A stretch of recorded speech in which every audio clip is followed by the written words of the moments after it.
देवस्य धीमहि धियो यो नः प्रचोदयात्। ओम गुरुर्ब्रह्मा। की महिमा बताई है।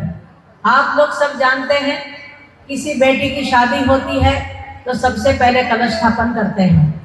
नवरात्रि की अनुष्ठान साधना हो या कोई भी मांगलिक कार्य हो तो उसमें सबसे पहले कलश भगवान की स्थापना करते हैं। किसी व्यक्ति का गृह प्रवेश हो, नए घर में प्रवेश करते हैं तो सबसे पहले कन्या के सिर पर कलश धारण करके और घर में प्रवेश करते हैं। उसी प्रकार से हमारा यज्ञ हो, कोई सा भी संस्कार हो, उन सभी में कलश का महत्व रहता है। आपके मन में होता होगा ये कलश इतना महत्वपूर्ण क्यों है। कलिका पुराण में इसका वर्णन आता है कि कलश की उत्पत्ति कैसे हुई। तो जब समुद्र मंथन हुआ था, उसमें देव और दानवों ने दोनों ने मंथन किया, उसमें से 14 रत्न निकले थे। उन 14 रत्नों में सबसे अधिक महत्वपूर्ण कोई रत्न था, वो था अमृत। क्योंकि अमृत पी करके देवता और असुर दोनों अमर बनना चाहते थे। और ये अमरत्व किस चीज का होता है। कोई व्यक्ति इस शरीर से अमर नहीं रह सकता है, पर अच्छे हुए किए हुए कर्म, उसकी अच्छी आदतें और अच्छे समाज के लिए जिसने जो कुछ भी किया है वो हमेशा हमेशा के लिए अमर हो जाता है। भगवान राम अमर हो गए, भगवान बुद्ध अमर हो गए, भगवान स्वामी विवेकानंद जी के नाम से जानते हैं, जिनको हम दयानंद सरस्वती के नाम से जानते हैं, या महात्मा गांधी जी के नाम से जानते हैं, जिन्होंने देश समाज संस्कृति के लिए कुछ किया है, वे अमर हो जाते हैं। तो यहाँ पर प्रश्न उठा था कि ये अमृत कहाँ रखा जाए। तो ये इस अमृत को बनाने की जिम्मेदारी विश्वकर्मा जी को दी गई। विश्वकर्मा जी ने कहा कि मैं कलश का निर्माण तो करूं, पर मुझे देवताओं की शक्ति की आवश्यकता है। सभी देवी देवताओं ने अपनी शक्ति का एक एक अंश दिया और उसी से ही भगवान विश्वकर्मा जी ने ये देव कलश का निर्माण किया। और इस कलश में क्या है, पूरे समस्त विश्व ब्रह्मांड की शक्तियां समाई हुई है। सभी देव शक्तियों का वास उसमें कहा गया है। और इसीलिए हमारी बच्चियां, बहनें, माताएं इस कलश यात्रा में जो भी अपने सिर पर कलश धारण करेंगी, निश्चित रूप से उनका कल्याण होने वाला है। हमारी छोटी बच्चियां अपने सिर पर कलश धारण करती है, उनका जीवन सुंदर बन जाता है, उनके जीवन की समस्याओं का समाधान हो जाता है। क्योंकि जब देवत्व सिर पर धारण करते हैं, हमारे अंदर सद्बुद्धि आती है, तो हमारे जीवन में से दुर्बुद्धि दूर होती है और जीवन के कष्ट कठिनाई दूर होते हुए चले जाते हैं। उसी प्रकार से हमारी सुहागिन बहनें अपने सिर पर कलश रहती है, भगवान उनका सुहाग अमर रखे। हमारी वे कन्याएं जिनकी शादी अभी नहीं हुई है, उनको घर वर अच्छा मिले, इसलिए ये हम कलश धारण करते हैं। तो ये कलश जो है, ये निश्चित रूप से हम लोगों के लिए सौभाग्य लेकर के आया है। आप सभी यहाँ पर इस कलश यात्रा में जाने के लिए तैयार हैं। और कलश में क्या क्या है, अभी आप अपने सिर पर कलश ले करके जाएंगी। इसमें जल भरा हुआ है, इसमें पुष्प अक्षत वगैरह डाले हुए हैं, कलावा उसके कंठ पर बंधा हुआ है। और आप आइए, अब हम यहाँ से पूजन का प्रारंभ करते हैं। क्रम सभी कमर सीधी करके बैठ जाएं और जैसा कहा जाए वैसे आप लोग पूजन का क्रम प्रारंभ करेंगे। आइए, सबसे पहले जब हम करने बैठते हैं तो सबसे पहली शर्त यदि कुछ है तो है पवित्रता, शुद्धता। नहा धो करके साफ कपड़े पहन करके तो हम आ गए हैं, लेकिन यहाँ और एक शुद्धता, पवित्रता की आवश्यकता रहती है। वो है हमारे मन के पवित्रता की, हमारे भावनाओं की पवित्रता की, हमारे बुद्धि की पवित्रता की। ठीक है, तो आइए हम सब यहाँ पर भावना करेंगे कि हमारा मन, हमारी बुद्धि, हमारी वाणी हमारी पवित्र हो रही है। सभी स्वयंसेवक बहनें अब आप पर जल का छिड़काव करेंगी। आप सबको क्या करना है, सबसे पहला काम आपको ये करना है कि ध्यान हमारी ओर देना है। इधर उधर कुछ बच्चियां देख रही है, तो आप हम कोई भी आपको इंस्ट्रक्शन देंगे, कोई भी बात बताएंगे तो आप स्किप कर जाएंगे, आपके आधा काम में जाएगा, आधा उड़ जाएगा, और आधा जो ज्ञान होता है वो नुकसान कर देता है। तो पूरा पूरा गंभीरता से सुनेंगे। तो अभी दोनों हाथ जोड़ लीजिए, कमर सीधी कीजिए। अब यहाँ से पवित्र जल का, है ना, माँ गंगा का जल आपके ऊपर छिड़का जा रहा है। भावना करनी है कि हम सब अंदर से और बाहर से पवित्र हो रहे हैं।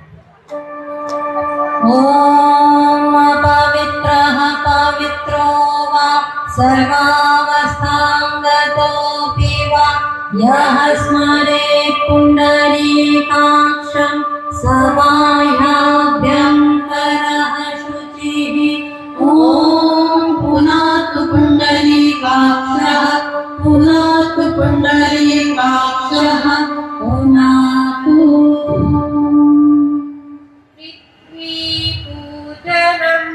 अब यहाँ से पृथ्वी पूजन का क्रम हम संपन्न करेंगे। पृथ्वी कौन है? पृथ्वी हमारी माता है ना।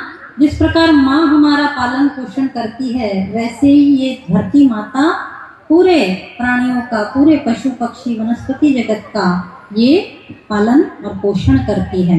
इस पृथ्वी माता ने कभी ऐसा कहा कि हम आपको अपने ऊपर नहीं रहने देंगे, है ना। वो हमें अपने गर्भ में धारण करके बैठी है।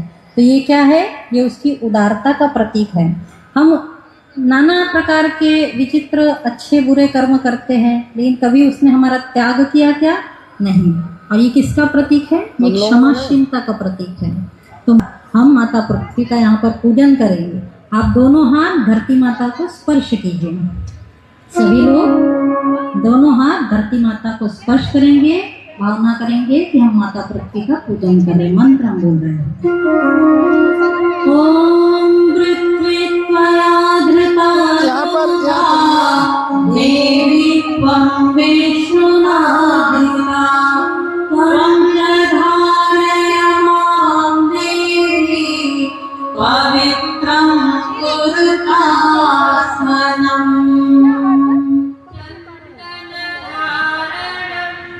अब यहाँ से चंदन धारण करेंगे। तो चंदन अधिकांश लोगों ने कर लिया है, ठीक है। लेकिन अब क्या करेंगे? धरती माता को, जो रिंग फिंगर रहते हैं ना, इसे अनामिका उंगली कहते हैं, इससे धरती माता को स्पर्श करेंगे। वहाँ की जो भूरज है उसे धारण करेंगे और दोनों नेत्रों के बीच मंत्र के साथ लगा कहा जाता है। और इस सद्विचारों का केंद्र है। यदि हमारे भीतर सद्विचार नहीं होते हैं तो परम पूज्य गुरुदेव कहते थे कि जो व्यक्ति जैसा सोचता है, जैसे उसके विचार होते हैं, वैसा वो बनता है और वैसा ही वो करता है। तो यदि हमें अच्छा बनना है, हमें अच्छा करना है, तो हमें हमारे विचार कैसे होने चाहिए? हमारे विचार अच्छे होने चाहिए, शुभ होने चाहिए, सबके लिए हितकारी हमारे विचार होने चाहिए। और इसीलिए हम यहाँ पर मस्तिष्क को शांत शीतल करते हैं, ताकि यहाँ पर अच्छे अच्छे विचार सदैव बने रहे। हमारा मस्तिष्क किसी प्रकार के आवेग से युक्त न हो, हमारे भीतर किसी प्रकार की उद्विग्न करने वाली, क्रोध करने वाली भावना उत्पन्न न हो। आइए, अनामिका उंगली में लगा लिया आप सबने, यहाँ पर आप लगाइए। मंत्र हम बोल रहे हैं। ओम चंदनस्य महापुण्यं पवित्रं पापनाशनम् आपरां धरति नित्यं लक्ष्मी तिष्ठति सर्वदा देवावाहनम्। आइए, अब यहाँ से सबसे मुख्य क्रम हम करने जा रहे हैं, वो है देवता है, पिता का पूजन होता है और उसके पश्चात आचार्य का पूजन किया जाता है। हमारे इस पूरे कार्यक्रम के आचार्य कौन है? आप यहाँ पर देव मंच पर जिनकी फोटो देख रहे हैं, पंडित श्री राम शर्मा आचार्य जी और वंदनीय माता भगवती देवी शर्मा। इन्हीं के संरक्षण में, इन्हीं के आशीर्वाद में, इन्हीं के कृपा से हम ये इतना शुभ कार्य करने के लिए बैठे हैं। ऐसा कहा जाता है कि जिस व्यक्ति के जीवन में गुरु नहीं होते हैं, आचार्य नहीं होते। जो अभी उस यात्रा में थे, कलश यात्रा में, आप लोग क्या संदेश दे रहे थे?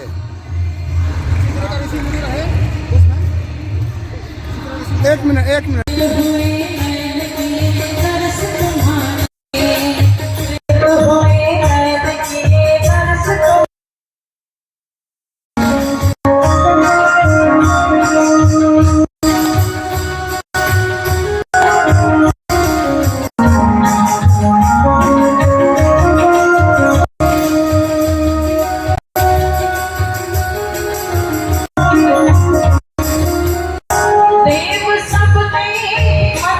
सद्भाव जगा दो,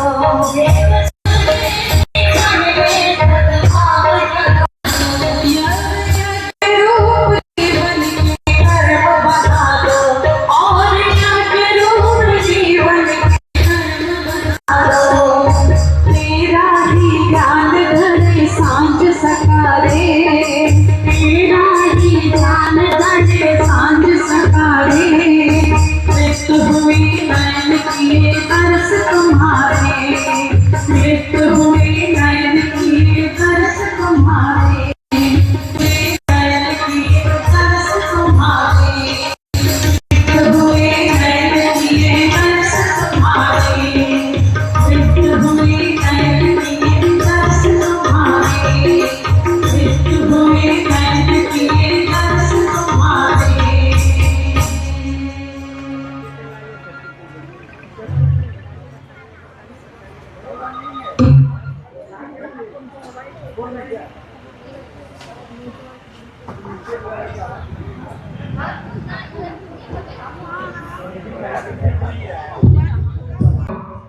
हमारे बीच में यहाँ के जो प्राचार्य हैं महिला महाविद्यालय गोड्डा की डॉक्टर सुमन लता जी मैम, इनका इस कार्यक्रम के लिए बहुत सहयोग और आशीर्वाद प्यार हमको मिलता रहा है। इस समिति को गायत्री परिवार को मिलता रहा है और पूरे महिला कॉलेज का जो टीम है उनका बड़ा ही सराहनीय सहयोग इस प्रांगण में हम सबको बराबर मिलता रहा है। हम बड़े ही श्रद्धा के साथ अखिल विश्व गायत्री परिवार गोड्डा की तरफ से इस कार्यक्रम को संपन्न कराने के लिए हमारे शांति कुंज हरिद्वार से जो हमारे भगवती माता जी की जो लाडली हैं उनसे निवेदन करेंगे कि इनका मांगलिक तिलक अपने कर कमलों से करके इनकी उज्जवल भविष्य की कामना करते हैं। दीर्घायुष्य और पूर्णतः स्वस्थ रहे। कृष्ण मंगलम गणध्वज मंगलम पुण्यकाक्ष मंगलाय तनो हरि। एक बार जोरदार तालियां बजाएं। अब हम इनके द्वारा आप सबके ऊपर में अक्षत पुष्प की वर्षा यहाँ से करेंगे। इनका एक विशेष आशीर्वाद के साथ में हमारे आदरणीय कल्पना दीदी जी और आदरणीय मुन्नी दीदी जी साथ में हैं और पूरी टीम के साथ में आप देख रहे हैं झांकी, ये ऋषियों का झांकी है। ये जो बगल में बैठे हैं सारे ऋषि गण हैं जो झांकी में दिखाया जा रहा था। यहाँ से पुष्प का वर्षा आदरणीय जीजी के माध्यम से, यहाँ से हमारी आदरणीय जीजी दो शब्द के माध्यम से आप सबको उत्प्रेरित करेंगे। आइए, अब ये कार्यक्रम जो यहाँ आज प्रथम दिवस है कलश यात्रा से शुरू हुआ है। बच्चों भी 2 मिनट बैठ जाना बेटा, है ना सब लोग। अभी आरती होगी, आरती के बाद फिर आप लोगों को भोजन के लिए छुट्टी देंगे, शाम के कार्यक्रम की सूचना देंगे। आज बड़ा सौभाग्य का दिन है कि हमारी बहनें, माताएं, बच्चियां पूरे नगर का भ्रमण करके आई हैं। इस महिला विद्यालय प्रांगण में निश्चित रूप से ये प्रांगण भी हमारे लिए बहुत ही पुण्य स्थल है और इस कार्य को सफल बनाने के लिए हमारे बीच में आदरणीय डॉक्टर सुमन बहन जी है। उनका हम तहे दिल से पूरे गायत्री परिवार की ओर से आभार व्यक्त करते हैं कि आपकी उदार सहयोग के कारण ही हमारा ये कार्यक्रम संपन्न हुआ है।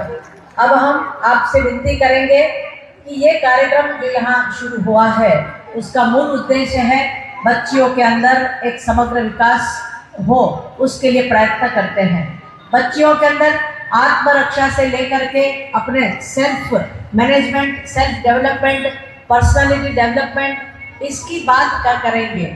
शिक्षा में तो निश्चित रूप से बच्चियों का बौद्धिक विकास होता है, पर एक विकास जो अधूरा रह जाता है वो है हमारा आत्मिक विकास, आध्यात्मिक विकास, जो मानवीय गुण है, जिससे हम कह सकते हैं कि व्यक्ति के अंदर संवेदना, भावना, दया, उदारता, प्रेम, आत्मीयता, ये गुणों का होना भी उतना ही आवश्यक है जितना बुद्धि के विकास की जरूरत है।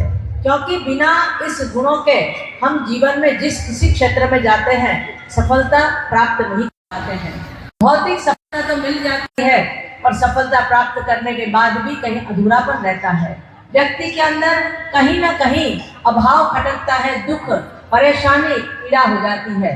क्योंकि आजकल देखते हैं पढ़े लिखे डिग्रीधारी व्यक्ति भी आत्महत्या की ओर प्रेरित होते हैं। उसका एकमात्र कारण है कि आज यदि आध्यात्मिक गुण इसके साथ होते तो निश्चित रूप से वे लोग के जीवन की दिशाधारा कुछ और होती। ये हमारी बच्चियां आज की किसी माता पिता की बेटी है, कल किसी के घर जाएंगी, वहाँ उनकी जिम्मेदारियां क्या है, उनके अंदर की क्षमताओं का विकास कैसे करना है और अपनी प्रतिभा का उपयोग जो है हम अपने लिए और समाज के लिए कैसे कर सकते हैं, इन सभी को लेकर के यहाँ पर ये प्रशिक्षण सत्र का आयोजन किया गया है। कल हमारे बीच में गायत्री परिवार के जो अभी अग्रणी हैं, परम आदरणीय डॉक्टर चिन्मय पंड्या जी, वे पधारने वाले हैं। यहाँ कल हजारों युवा आएंगे, कार्यकर्ता भाई बहन आएंगे। वे एक मनोवैज्ञानिक हैं, मनोचिकित्सक हैं, MD डॉक्टर भी हैं और हमारे यूनिवर्सिटी के प्रति कुलपति जी भी हैं, जिन्होंने देश विदेश में कितने ही प्रबुद्ध हैं। उससे पूर्व आज ये कार्यक्रम की शुरुआत हम लोगों ने कलश यात्रा से की। हम आदरणीय सुमन बहन जी, बेबी बहन जी एवं कल्पना बहन जी से निवेदन करेंगे कि हमारे ये बच्चे जो विभिन्न रूप धारण करके आए हैं, यह निश्चित रूप से हमारे वो पूर्वकालीन जितने भी महान ऋषि मुनि थे उनकी याद दिलवाते हैं। यदि ये हम करते हैं तो उनके पीछे उनकी परंपराएं क्या थी, वो महान विरासत हमारे देश की क्या है, इसी की झांकी होती है। तो हमें आपसे विनती करते हैं कि आप बच्चों के ऊपर मंगलाचरण के मंत्रों के साथ पुष्प की वर्षा करेंगे। तत्पश्चात